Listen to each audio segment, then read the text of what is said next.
Hallelujah. प्रियजनों, हमें ये जो फल उत्पन्न करना है तो हमें हमारी रिश्ता प्रभु के साथ अच्छी होनी चाहिए।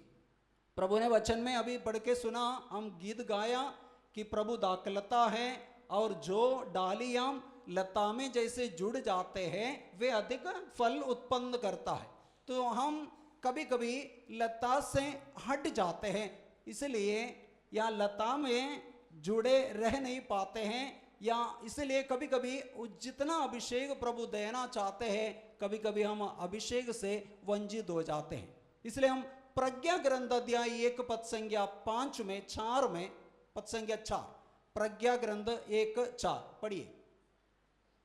प्रज्ञा ग्रंथ अध्याय 1 पद संख्या 4, प्रभु का वचन है, प्रज्ञा उस आत्मा में प्रवेश नहीं करती जो बुराई की बातें सोचते हैं। प्रज्ञा उस आत्मा में निवास नहीं करती। प्रज्ञा यानी पवित्र आत्मा उस व्यक्ति में निवास नहीं करती जो बुराई की बातें सोचते हैं। आगे,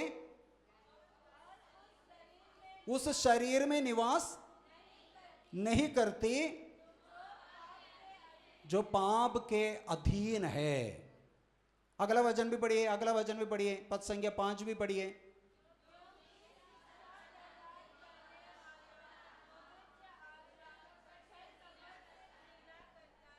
छल कपट से बोलिए हल्लेलुया, हल्लेलुया। माइक से पढ़ना, बोलिए हल्लेलुया। ईश्वर की आत्मा उस व्यक्ति में निवास करते हैं जो अपने को हर प्रकार के दूषण से दूर रखते हैं, हर प्रकार के पाप से दूर रखते हैं या दूर रखने के लिए परिश्रम करते हैं, ईमानदारी से परिश्रम करते हैं। प्रभु उस आत्मा उस व्यक्ति में प्रवेश करते हैं और वो व्यक्ति फल उत्पन्न कर पाते हैं जिसका शरीर पवित्र है, जिसका शरीर में किसी भी प्रकार के अपवित्रता नहीं है। बोलिए हल्लेलुया, हल्लेलुया। प्रियजनों, इसलिए एसएकेल के पुस्तक अध्याय 5 पद संख्या 11 में, एसएकेल के पुस्तक अध्याय 5 पद संख्या 11, एसएकेल के पुस्तक अध्याय 5 पद संख्या 11। सब लोग खाना खाया है क्या? खाना खाया था? कोई किसी का आवाज नहीं निकल रहे? खाना खाया? जोर से बोले हल्लेलुया। आवाज एकदम बैठ गए, और जोर से बोले हल्लेलुया, हल्लेलुया। एसएकेल के पुस्तक अध्याय 5 पद संख्या 11 पढ़िए।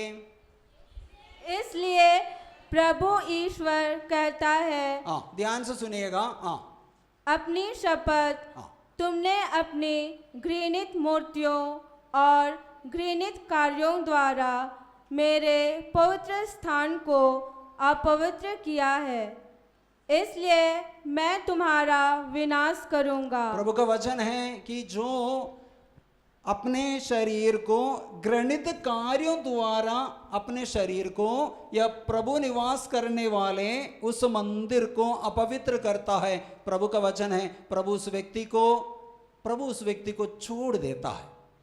वो संरक्षण, प्रियजनों, वो कृपा का अभिषेक कई लोग ग्रहण नहीं कर पाते हैं या कृपा से वंचित हो जाते हैं, अभिषेक से वंचित हो जाते हैं। इसलिए प्रियजनों, हमें अधिक तैयारी करने की ज़रूरत है। पेंतकुस्त के लिए बहुत ईमानदारी से तैयारी करना है। मुझे वो अभिषेक, मुझे पवित्र आत्मा का वो फल मुझे प्राप्त होना है। बोलिए आमीन। आवाज पता नहीं आज थोड़ा एकदम फीका फीका पड़ रहा है, थोड़ा जोर से बोलिए आमीन। और जोर से तेसलोनिका को लिखित संत पौलुस का पहला पत्र अध्याय 4 पद संख्या 3 में संत पौलुस कहता है, first Thessalonians chapter 4 verse 3, first Thessalonians chapter 4 verse 3।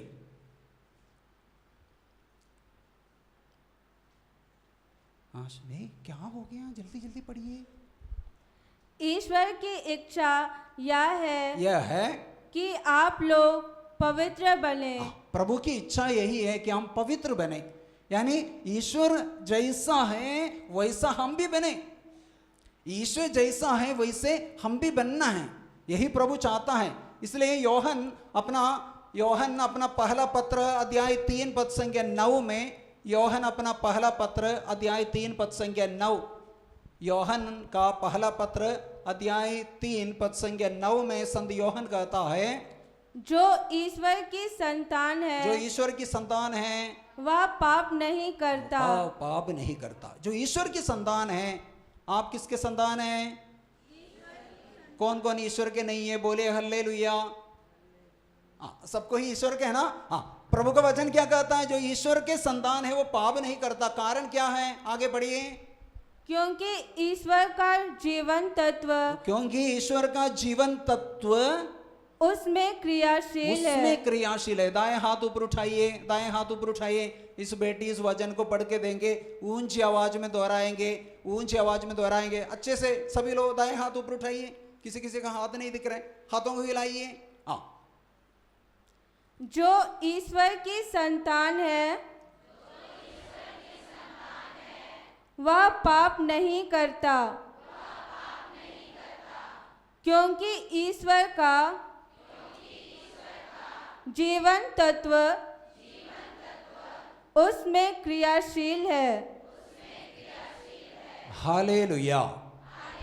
हाथों को नीचे कीजिए। प्रियजनों, प्रभु का वचन संत योहन द्वारा प्रभु का वचन हमें ये शिक्षा देता है कि हम सभी ईश्वर के संतान हैं और हम में ईश्वर का जीवन तत्व क्रियाशील है। Seed of God abides in us. Seed of God, ईश्वर का बीज हम में क्रियाशील है। इसलिए हम ये हमारे इस शरीर को हमेशा हमेशा पवित्र रखना चाहिए।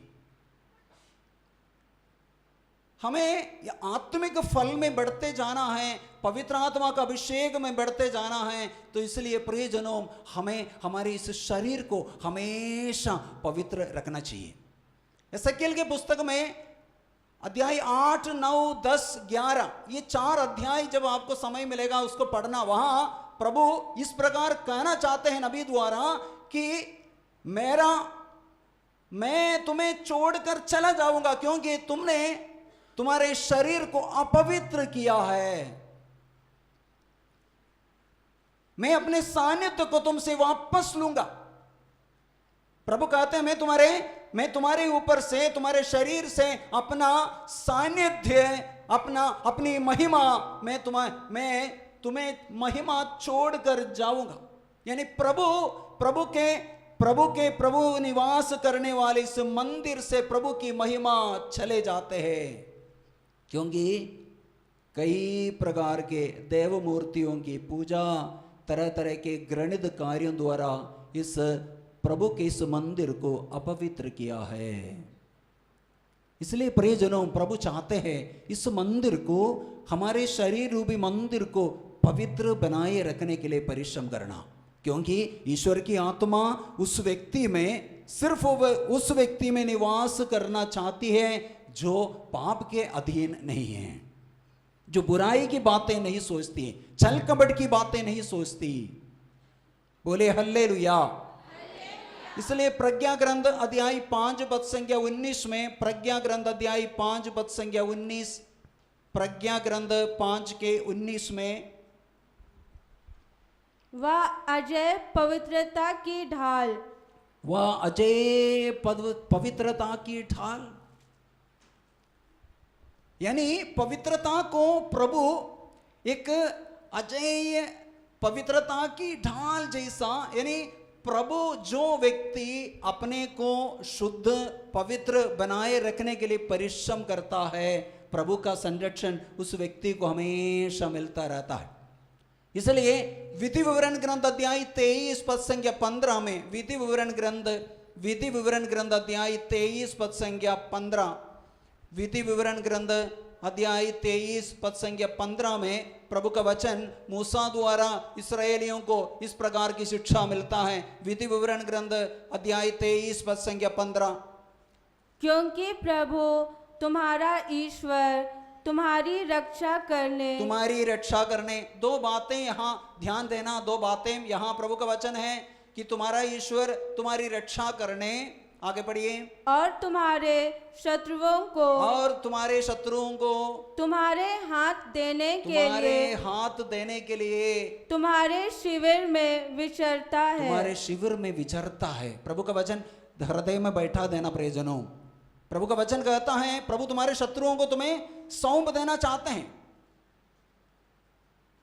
कई कई ऐसे दुर्गुण हमारे अंदर हैं, उसके ऊपर जीत हासिल करना प्रभु चाहते हैं कि हम उस दुर्गुणों को पराजित करना प्रभु चाहते हैं। तो प्रभु इन शत्रुओं को हमें सौंपना चाहते हैं। साथ ही साथ संरक्षण, हर क्षेत्र में प्रभु संरक्षण हमें देना चाहते हैं। इसलिए अय्यूब के बारे में, अय्यूब के पुस्तक में अय्यूब के बारे में प्रभु का वचन है अध्याय 1 पद संख्या, और शुरुआत में ही प्रभु ने अय्यूब के सारे जायदाद के चारों ओर घेरा बांधकर प्रभु ने सुरक्षित रखा, प्रभु संरक्षण दिया। यहां प्रभु का वचन है कि प्रभु हमें, हमारे शत्रुओं को हमें देना चाहते हैं, शत्रुओं को हमें सौंपना चाहते हैं, साथ ही साथ हमें संरक्षण देना चाहते हैं। इसलिए हमें हमारे शिविर को शुद्ध रखना चाहिए। पढ़िए उस वचन को, आगे पढ़िए। इसलिए तुम्हें शिविर को शुद्ध रखना चाहिए। शिविर को शुद्ध रखना चाहिए कि प्रभु की आत्मा निवास करने वाले इस शरीर को हमेशा शुद्ध रखना चाहिए। पवित्र आत्मा का मंदिर है हमारा शरीर। इसलिए इस शिविर को, हमारे इस मंदिर को हमेशा पवित्र रखना चाहिए। आगे पढ़िए। ऐसा ना हो कि वह तुम्हारे यहाँ, तुम्हारे इस शिविर में कोई गंदगी देखकर तुमसे विमुख हो जाए। प्रियजनों, कभी कभी प्रभु हमसे विमुख होने का या दाखलता से कट जाने का अनुभव हम कभी कभी जीवन में करते हैं। इसलिए कभी कभी शिकायत भी करते हैं, फादर जी हम कितना प्रार्थना करता है, कितना रोसरी जपता है, कितना पाठ पढ़ता है, कितना वचन सीखते हैं, कितना जागरण में भाग लेते हैं, लेकिन कभी कभी जितना अभिषेक उतरना है हमारे ऊपर, वो अभिषेक से हम कभी कभी प्रियजनों कई लोग वंचित हो जाते हैं।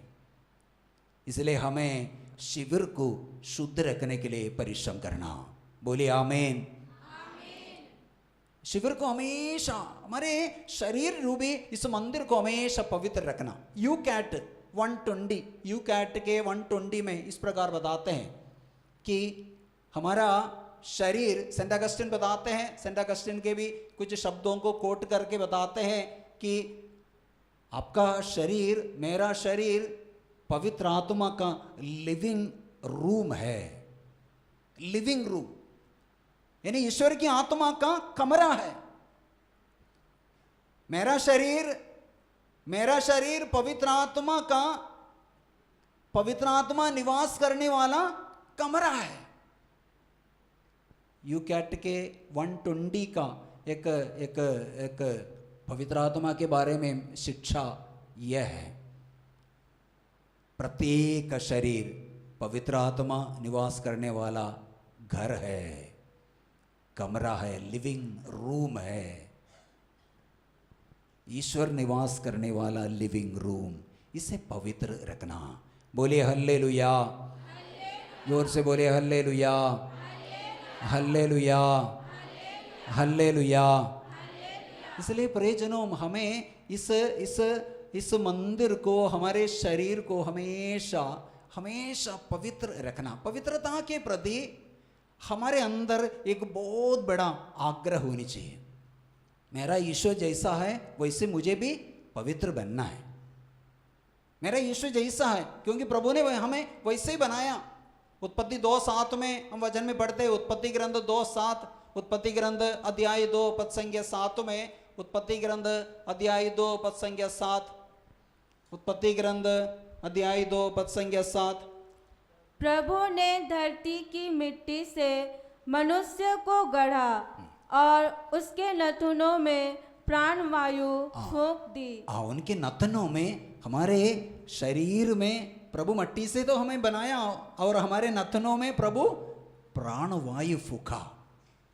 ईश्वर का प्राण वायु हमारे अंदर है। ईश्वर की उस प्राण वायु प्रत्येक के अंदर है, इसीलिए हमारा शरीर पवित्र है। और एक एक संस्कार के द्वारा, एक एक संस्कार के द्वारा हमारा ये जो शरीर को, इस मंदिर को प्रभु फिर से शुद्ध तो किया, बार बार शुद्ध करता है। इसलिए जब हम पाप स्वीकार करने के लिए भी जब जाते हैं, हमें कितनी तैयारी करने की जरूरत है।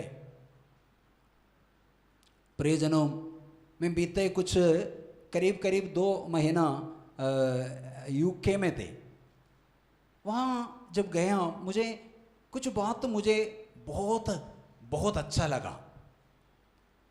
कुछ बात इतना मुझे अच्छा लगा कि वे अपने शरीर को, काफ़ी ऐसे लोगों को मिला जो अपने शरीर को हमेशा पवित्र रखने में कितना तत्पर है।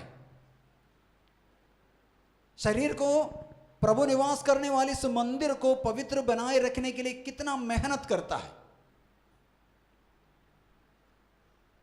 सुबह से शाम तक ड्यूटी, और उसके बाद घर संभालना है, और कई प्रकार की समस्याएं हैं। लेकिन इन तमाम समस्याओं के बीच में भी अपने शरीर रूपी मंदिर को हमेशा पवित्र बनाए रखने के लिए कोशिश करते हैं। मैंने एक दीदी से मिला।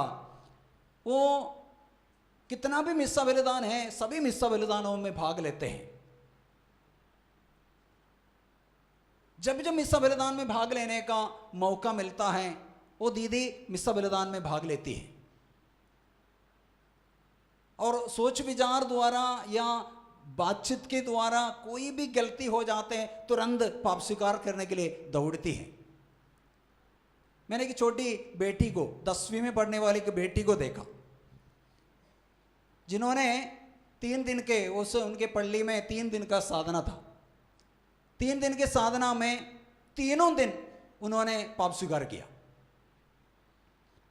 तो बाद में मुझे पता चला, बाद में ये बेटी मेरे पास आकर खुद बोली कि मैंने तीनों दिन पाप स्वीकार किया। तो मुझे थोड़ा सा आश्चर्य हुआ, अरे इतनी छोटी है, 10 में पढ़ने वाली बेटी 15-16 साल की होगी, तो बार बार पाप स्वीकार करने का। तो उन्होंने बोली, पहले दिन में जब टोक सुना तो मुझे कुछ पाप याद आया, जाकर पाप स्वीकार किया। वापस आए, अगले दिन भी टोक के बीच में, प्रार्थना के बीच में फिर कुछ प्रेरणाएं मिले, फिर जाकर फिर से पाप स्वीकार किया।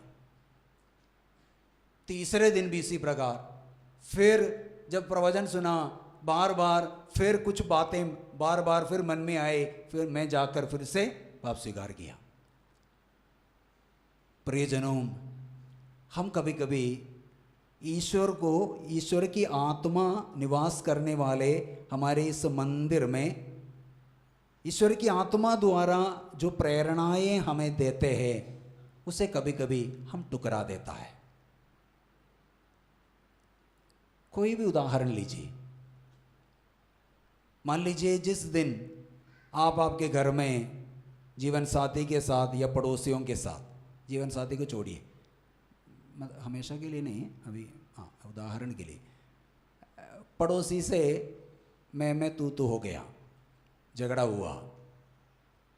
हुआ, जैसे भीतर आए, थोड़ा समय जैसे शांत रहता है, तब मन ही मन एक आवाज़ तो सुनाई देते हैं कि नहीं? जो किया था गलत था, नहीं बोलना था। शायद मान लीजिए आपके बातचीत के दौरान आपने एक कड़ू शब्द का भी प्रयोग किया, तो बाद में अवश्य मन में थोड़ा सा दुख तो लगा है कि नहीं? लगता है। उस समय ईश्वर की आत्मा उस समय अवश्य हमसे कहते होंगे, जाकर उनसे माफी मांग लो, मुझसे गलती हुई। माफी मांगता है बहुत कम, माफी नहीं मांगता। तब क्या होता है, उसी दिन उस पाप की स्थिति में सोने जाते हैं। कुछ समय प्रार्थना सब करने के बाद नींद तो आते हैं, सो तो जाते हैं, लेकिन ईश्वर की आत्मा थोड़ा सा निष्क्रिय होने लगते हैं। इसलिए प्रियजनों, हम बहुत ऐसे मसीहियों को देखा जिन्होंने पाप के साथ समझौता कर लिया। मुझे मालूम है कि अभी बस ईस्टर बड़े पर्व मनाने के बाद ज्यादा दिन तो हुए नहीं। 40 काल में बहुत तैयारी की, कई पाप छोड़ने के लिए कोशिश किया, मीट मछलियां सब खाना छोड़ दिया, बहुत मेहनत करके परहेज तो किए और अच्छे से तैयारी किया, पाप स्वीकार किया। और ईश्वर के उस रात में मिस्सा बलिदान के बाद घर में कैसे कैसे मनाया और उसके बाद कैसे कैसे मनाया, थोड़ा मनन चिंतन करना काफ़ी है। मनन चिंतन करना बहुत अच्छा है। प्रियजनों, ईश्वर की आत्मा हमारे इस मंदिर में निर्वीर्य होने का 2 सबसे बड़ा पाप है। सबसे बड़ा 2 पाप, एक है चढ़वे आज्ञा का उल्लंघन, व्यभिचार जैसे पाप। ईश्वर की आत्मा निर्वीर्य होने का सबसे बड़ा एक पाप है व्यभिचार जैसे पाप। प्रभु घृणा करने वाले पापों में सबसे बड़ा।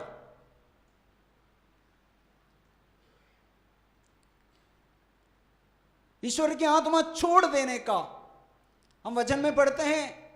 जब वचन में पढ़ते हैं न्यायकर्ताओं का पुस्तक अध्याय 16 पद संख्या 20 में, न्यायकर्ताओं का पुस्तक अध्याय 16 पद संख्या 20 में, जब बाइबल के सबसे शक्तिशाली व्यक्ति के बारे में हम बाइबल में पढ़ते हैं, बोलिए हल्लेलुया, जोर से बोलिए हल्लेलुया।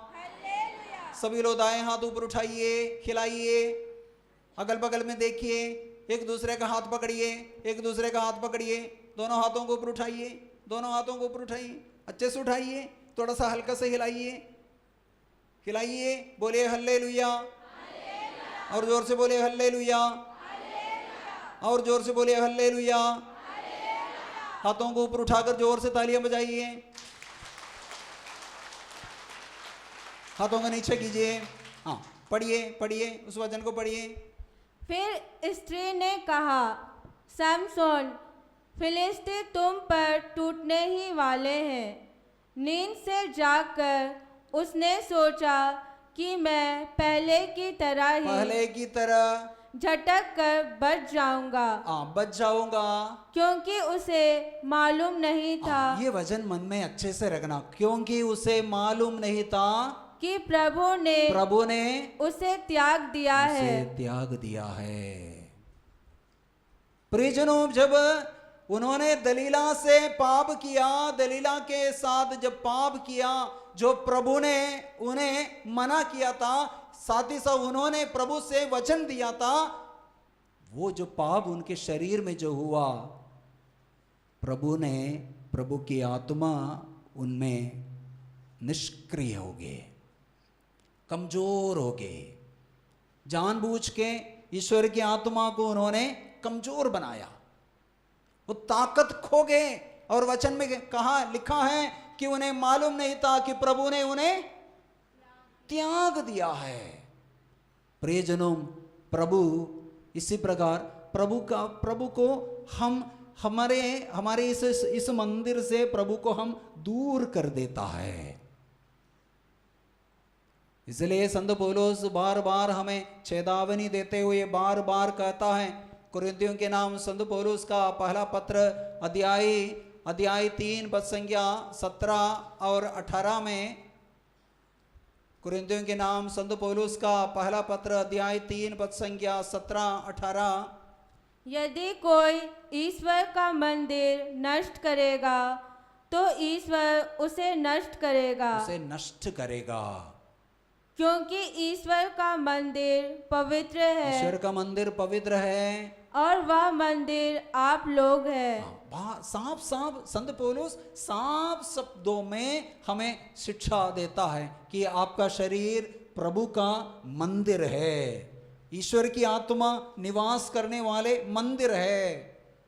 प्रभु को इसलिए, पवित्र आत्मा को कभी भी इसलिए दुख नहीं देना। इस मंदिर में प्रभु प्रियजनों, ईश्वर की आत्मा कमजोर हो जाने का, निष्क्रिय होने का सबसे बड़ा एक पाप है व्यभिचार, गंदगी देखना, उसी से जुड़ी हुई सभी बातें, इससे जुड़ी हुई 6वीं आज्ञा से जुड़ी हुई शरीर में करने वाले हर प्रकार के पाप, व्यभिचार हो, हस्त मैथुन के पाप हो, ब्लू फिल्म जैसे गंदगी देखने का पाप हो, आंखों के द्वारा हमारे अंदर बुराई आने के लिए मौका देने का जो भी कार्य हो।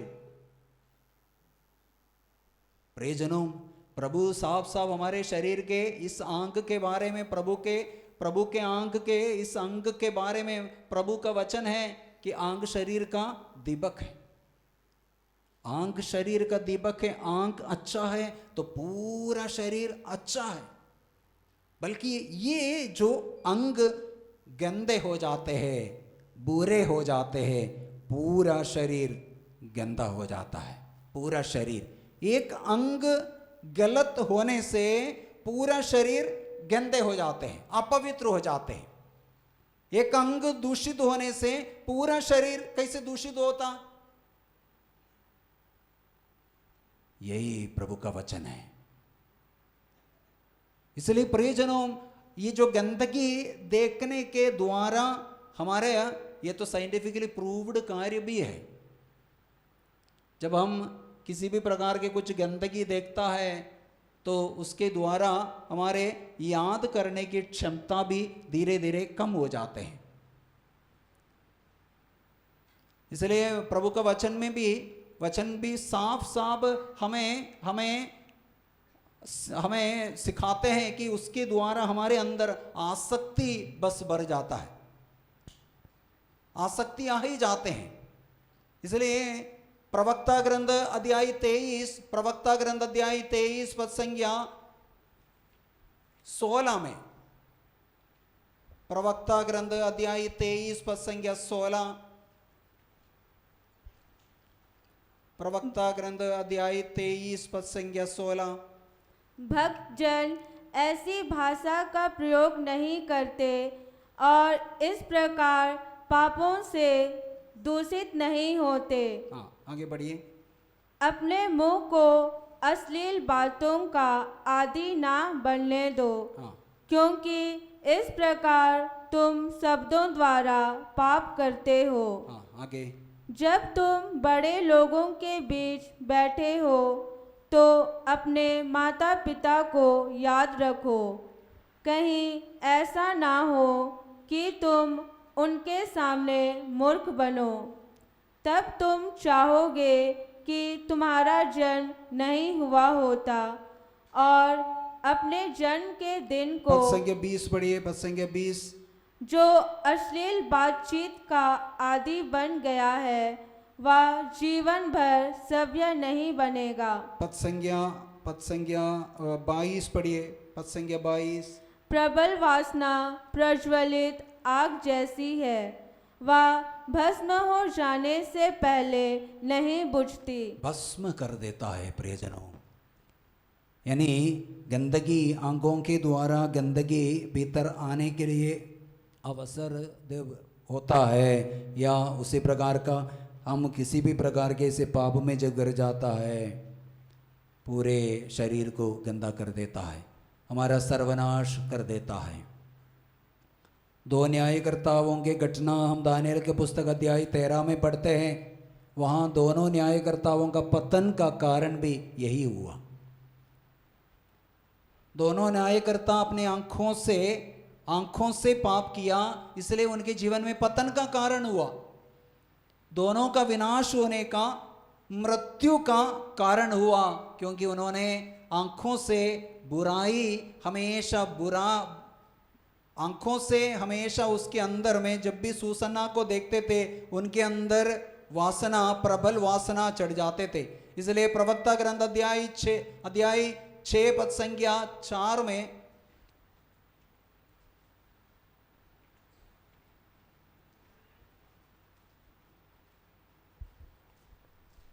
वासना सबों का विनाश करती, सबों का विनाश करती है वासना।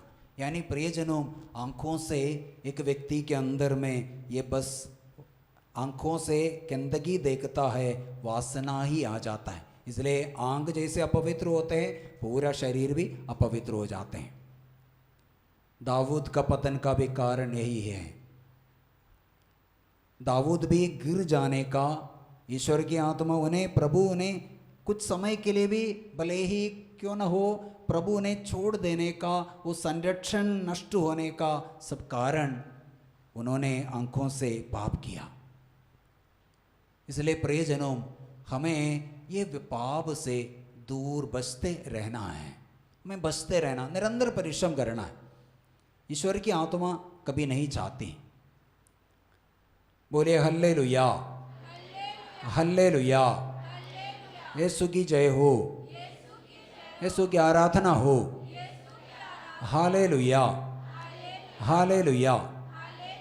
प्रियजनों, प्रभु का वचन कहते हैं वे लोग राजा का वैभव देखेंगे। राजा का दर्शन सिर्फ वे लोग कर पाएंगे जिन्होंने बुराई नहीं देखती। ऐसा नबी के पुस्तक अध्याय 33 में पद संज्ञा 15, 16, 17 वचनों में प्रभु का वचन हमें ये सिखाते हैं कि जो गंदगी नहीं देखना चाहते हैं, गंदगी कुछ देखकर आंखें बंद करने वाले ईश्वर को, राजा का वैभव देखेंगे, राजा को आमने सामने देखेंगे। यही बात इब्रानियों के पत्र अध्याय 12 पद संख्या 14 में हम वचन में पढ़ते हैं।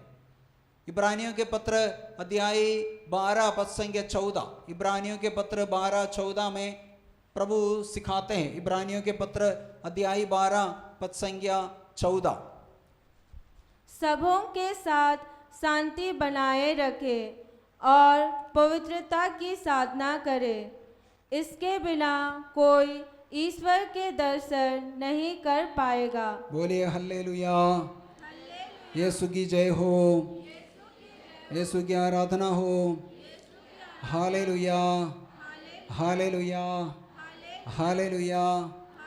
इसलिए प्रियजनों, हमें ये जो ईश्वर का दर्शन पाना है तो हमें अपने को पवित्र बनाए रखना है। पढ़िए अय्यूब का ग्रंथ 22 के 30 को पढ़िए। अय्यूब का ग्रंथ अध्याय 22 के आखिरी वचन, अय्यूब का ग्रंथ अध्याय 22 के आखिरी वचन।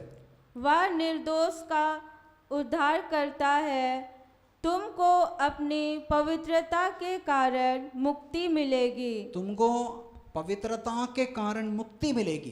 दाएं हाथ ऊपर उठाइए, बोलिए तुमको पवित्रता के कारण मुक्ति मिलेगी। Hallelujah, hallelujah. हाथों के नीचे कीजिए। प्रियजनों, ये जो बातें कभी कभी लगता है ये क्या है पवित्रता, कई लोग इस बात को बहुत हल्के से लेता है, लेकिन प्रभु सबसे ज़्यादा मान्य रखने वाले बात यही है। ईश्वर की आत्मा को सबसे प्रिय बात यही है। इसलिए वचन में बार बार हमें सीखने को मिलता है कि ईश्वर की आत्मा सिर्फ उस व्यक्ति में निवास करती है जो पाप के अधीन नहीं है। इसलिए हमें उसके लिए निरंतर परिश्रम करना, और जो अभिषेक प्रभु हमें देता है, एक एक संस्कार के द्वारा जो अभिषेक मिलता है, अभिषेक देता है, वो अभिषेक प्रभु चाहते हैं कि हमें बढ़ाना है। ये बढ़ाना है तो प्रियजनों, सबसे पहला कार्य यही है कि हम पाप के दूषण से दूर रहे, गंदगी से दूर रहे। तो उसमें सबसे पहला कार्य यही है, शरीर में कभी पाप नहीं करना। उसी से जुड़ी प्रभु सबसे घृणा करने वाली दूसरी बात है नशीली चीजों का सेवन। किसी भी प्रकार के नशा, किसी भी प्रकार के नशा, ये कभी भी ईश्वर का कृपा हमारे ऊपर नहीं लाएगा, अभिषेक से वंचित रहेंगे। इसलिए अभिषेक में बने रहना है, कृपा में हमें बढ़ते जाना है। तो इसलिए प्रियजनों, हमें इन सब चीजों से, दूषण से हमें दूर रहना है। शरीर को प्रभु निवास करने वाली, ईश्वर की आत्मा निवास करने वाली इस मंदिर को हमेशा पवित्र प्रभु को समर्पित करना। इसलिए रोमियो के पत्र अध्याय 12 में, रोमियो के पत्र अध्याय 12 पद संख्या 1 में, रोमियो के पत्र 12:1 में संत पौलुस हमें सिखाते हैं। रोमियो के पत्र अध्याय 12 पद संख्या 1। अतः भाइयों, मैं ईश्वर की दया के नाम पर अनुरोध करता हूँ कि आप मन तथा हृदय से उसकी उपासना करें, मन तथा हृदय से उसकी उपासना करें, और एक जीवंत, पवित्र तथा सुग्राह्य बलि के रूप में अपने को ईश्वर के प्रति अर्पित करें। इस वचन को दोहराएंगे, सभी लोग दोहराइए, पढ़ के देंगे। दाएं हाथ ऊपर उठाइए, ऊपर उठाइए, अच्छे से ऊपर उठाइए। अतः भाइयों, मैं ईश्वर की दया के नाम पर अनुरोध करता हूँ कि आप मन तथा हृदय से उसकी उपासना करें, और एक जीवंत, पवित्र तथा सुग्राह्य बलि के रूप में अपने को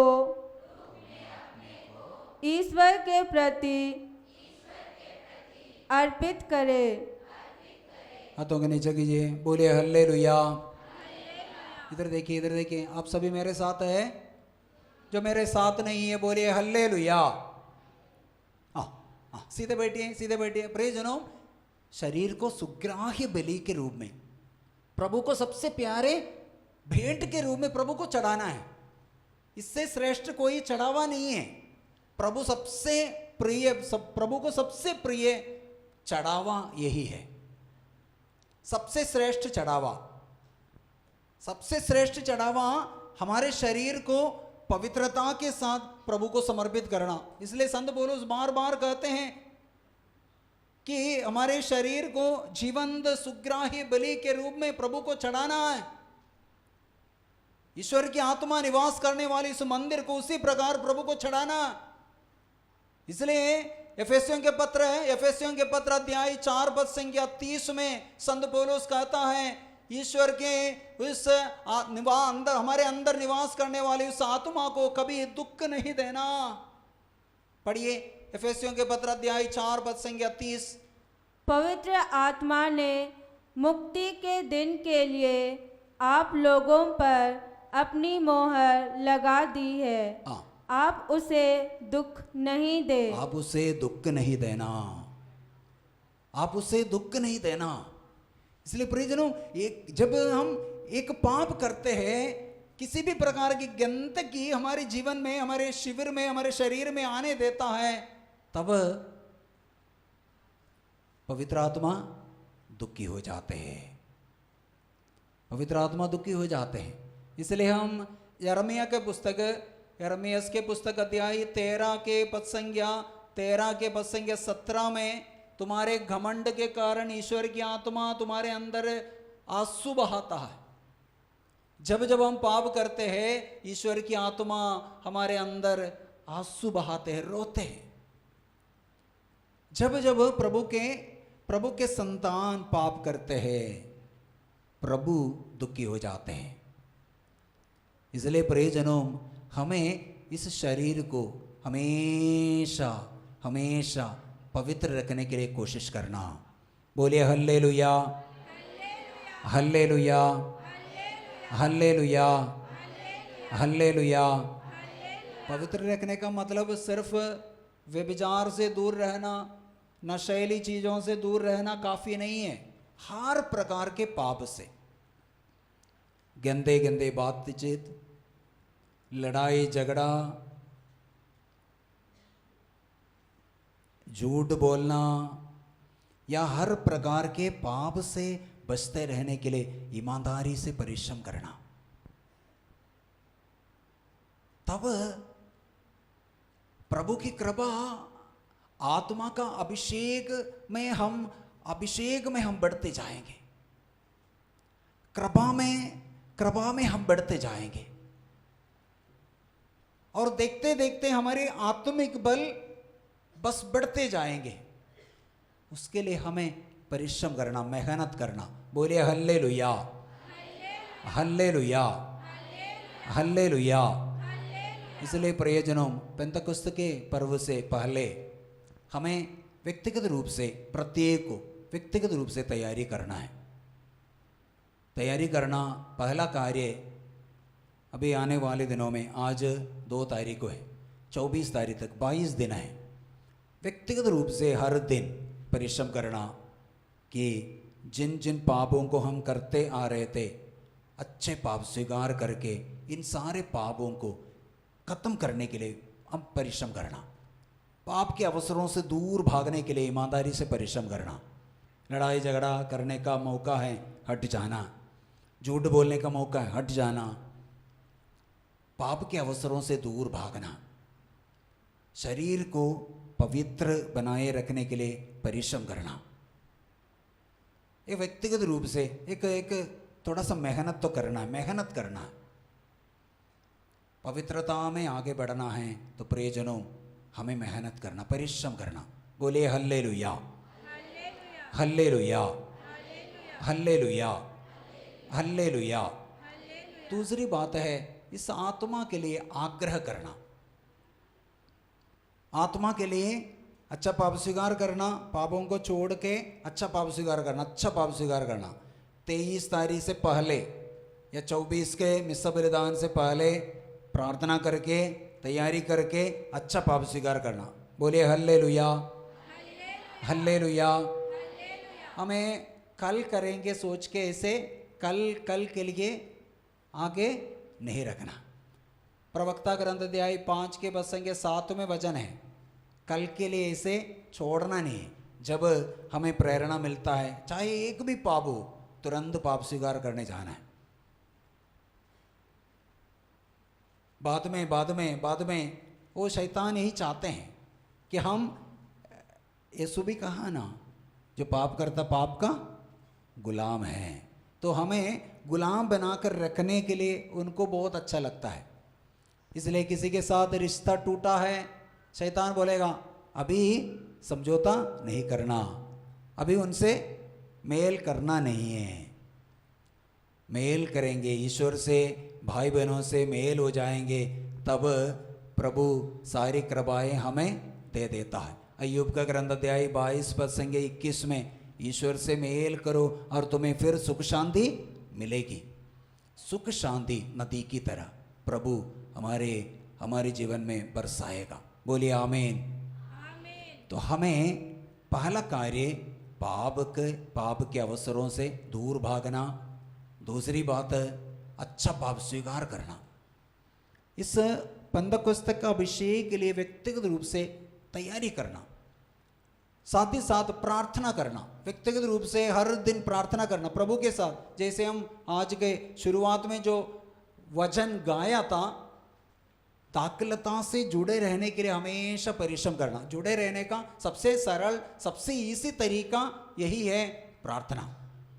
हमेशा प्रार्थना द्वारा प्रभु के साथ एक रिश्ता बनाना। बोलिए हल्लेलुया, जोर से बोलिए हल्लेलुया। तो हमें क्या करना है? 2-3 बातें। पाप के अवसरों से दूर भागना, अच्छा पाप स्वीकार करना, फिर व्यक्तिगत रूप से प्रार्थना करना। और एक होमवर्क दे रहे, एक होमवर्क हमें लूकस का सुसमाचार, लूकस का सुसमाचार 24 अध्याय है। ये पूरा सुसमाचार पढ़ना है। पढ़ सकेंगे? लूकस का सुसमाचार। और विशेष अभी कईयों को शायद समय नहीं है तो योहन का सुसमाचार 3 अध्याय कौन सा है?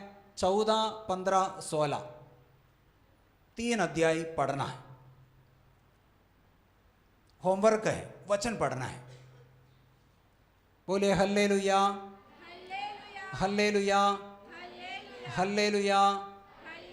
योहन का सुसमाचार अध्याय 7, योहन का सुसमाचार अध्याय 7, योहन का सुसमाचार अध्याय 7 पद संख्या 37, 38, 39 3 वचन जल्दी पढ़िए। योहन का सुसमाचार में पर्व के अंतिम दिन में प्रभु इस प्रकार ऊंची आवाज में प्रभु इस प्रकार कहता है। पर्व के अंतिम दिन में मुख्य दिन, पर्व के अंतिम और मुख्य दिन ईसा उठ खड़े हुए और उन्होंने पुकार कर कहा। हाँ, ये सुने, इस प्रकार पुकार कर कहा। क्या कहा? यदि कोई प्यासा हो तो वह मेरे पास आए। बोलिए हल्लेलुया, हल्लेलुया। प्रभु ने कहा। वहां से पढ़िए। बाकी सभी लोग दाएं हाथ ऊपर उठाइए, सभी लोग दाएं हाथ ऊपर उठाइए, ऊंची आवाज में दोहराइए, इस वचन को दोहराइए। प्रभु ने कहा, यदि कोई प्यासा हो तो वह मेरे पास आए।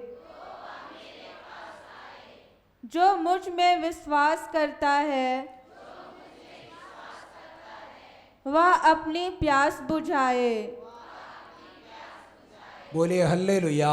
हल्लेलुया। अरे जनों, हमें इसमें इस वचन द्वारा प्रभु हमसे बस ये कहना चाहते हैं कि हम प्रभु के पास आए और इस आत्मिक अभिषेक के लिए आग्रह करें। संत पौलुस बार बार हमें सिखाते हैं, संत पौलुस बार बार सिखाते हैं अपने वचनों में, पत्रों में। कुरिन्थियों के नाम संत पौलुस का पहला पत्र अध्याय 12 पद संख्या 31 में संत पौलुस कहता है, कुरिन्थियों के नाम संत पौलुस का पहला पत्र अध्याय 12 पद संख्या 31 में संत पौलुस कहता है, आप लोग उच्चतर वरदानों की अभिलाषा किया करें। संत पौलुस कहते हैं आप लोग उच्चतर वरदानों की अभिलाषा करें। यीशु भी यही कहते हैं। यीशु ने क्या कहा? जो प्यासा हो मेरे पास आए, जो प्यासा हो, और जो मुझ में विश्वास करता है वो अपना प्यास बुझाए, अपना प्यास बुझाए, जो मुझ में विश्वास करता है। इसलिए हमें इस आत्मा के लिए आग्रह करना, जैसे प्रभु ने चाहा। प्रभु ने जो चाहता है उनको अवश्य इस आत्मिक अभिषेक तो दे देता है। मांगने वालों को प्रभु जरूर दे देता है। प्रभु ने कहा, मांगो और तुम्हें दिया जाएगा। बुरे होने पर भी तुम तुम्हारे संतानों को सहज ही अच्छी चीजें देते हो, तो मांगने वालों को पिता पवित्र आत्मा क्यों नहीं देगा? प्रभु ने पूछा। मांगने वालों को पिता पवित्र आत्मा भरपूर मात्रा में दे देता है, अवश्य देता है। इसलिए प्रियजनों, हमें आग्रह करना, आग्रह बहुत प्यास के साथ। जैसे हिरणी जलधारा के लिए तरसती है, वैसे प्रभु की आत्मा के लिए तरसना, आग्रह करना। बोले हल्लेलुया, हल्लेलुया, हल्लेलुया। इसलिए प्रियजनों, बाइबल में एक सुंदर सा एक घटना है, एक सुंदर सा एक वचन है। एक नबी एलिया और एलीशा, ये दोनों जा रहे थे। तो नबी एलिया एलीशा से इस प्रकार कहता है, मैं तुमसे अलग किए जाने का वक्त हो गया, मैं तुमसे अलग हो जाने का समय हो गया। तुम मुझसे क्या मांगना चाहते हो? मैं तुम्हारे लिए अलग किए जाने से पहले मैं तुम्हारे लिए क्या करूं? तब एलीशा इस प्रकार कहता है, राजाओं का पहला ग्रंथ अध्याय 2 पद संख्या 9 में इस प्रकार कहता है, मुझे आपकी आत्मिक शक्ति का दोहरा भाग प्राप्त हो। वो कहता है, नबी तुरंत उत्तर देता है, आप जो मांग रहे हैं बहुत कठिन सी बात है, ये मैं नहीं कर सकता, आप जो मांग रहे हैं बहुत कठिन सी बात है। लेकिन नबी एलीशा के अंदर इतना आग्रह था, इतना प्यास था, नबी एलिय्याह के आत्मिक शक्ति का दोहरा भाग प्राप्त करने का उनके अंदर इतना आग्रह था, प्रभु दे देता है। इसलिए प्रियजनों, हमें पेंतकुस्त के पर्व के मनाने से पहले हमें व्यक्तिगत रूप से तैयारी करके प्रार्थना करना, मुझे वो आत्मिक बल चाहिए, पेंतकुस्त का वो अभिषेक चाहिए, पवित्र आत्मा का अभिषेक चाहिए, फल में बढ़ते जाना है। मैं तो प्रभु ने कहा, मैं दाखलता हूँ तुम डालियाँ हो, जो मुझ में रहता है लता में जैसे जुड़े रहता है तब बहुत फल उत्पन्न करेगा। लता में तब हम जुड़ पाते हैं जब हम हमारे इस शरीर को, प्रभु निवास करने वाले इस मंदिर को हमेशा पवित्र रखता है। प्रभु चाहते हैं कि हमें वो शिष्यों को, पेंतकुस्त के दिन में शिष्यों को जो अभिषेक प्रभु दिया, वो अभिषेक हम भी प्राप्त कर सकते हैं, हम भी प्राप्त कर सकते हैं। इसलिए हमें उस अभिषेक के लिए आग्रह करना,